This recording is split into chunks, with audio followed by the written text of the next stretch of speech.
Ramzan is a time for spiritual growth and reflection, but sometimes staying hydrated throughout the day can be a bit of a challenge during fasting. But don't worry, we've got you covered with some simple yet effective tips that will help you to keep feeling your best throughout the day.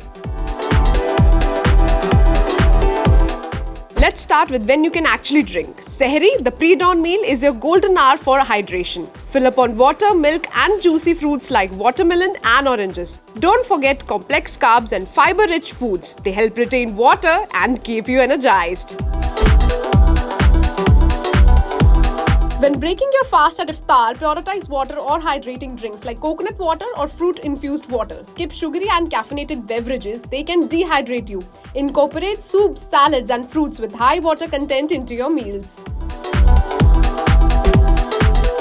Throughout the evening, keep sipping water in small amounts to maintain hydration levels. Aim for at least 8 glasses of water between iftar and suhoor. Avoid salty and spicy foods, they'll just make you thirstier.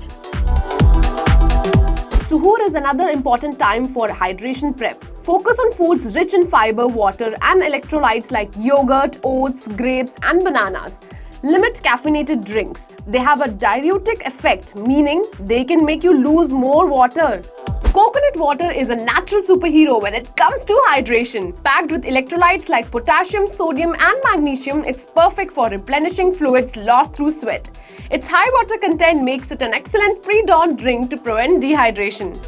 It's not just about what you think. Lifestyle choices matter too. Avoid strenuous activity during fasting hours, especially in hot weather. Take breaks to rest and allow your body to conserve energy and fluids.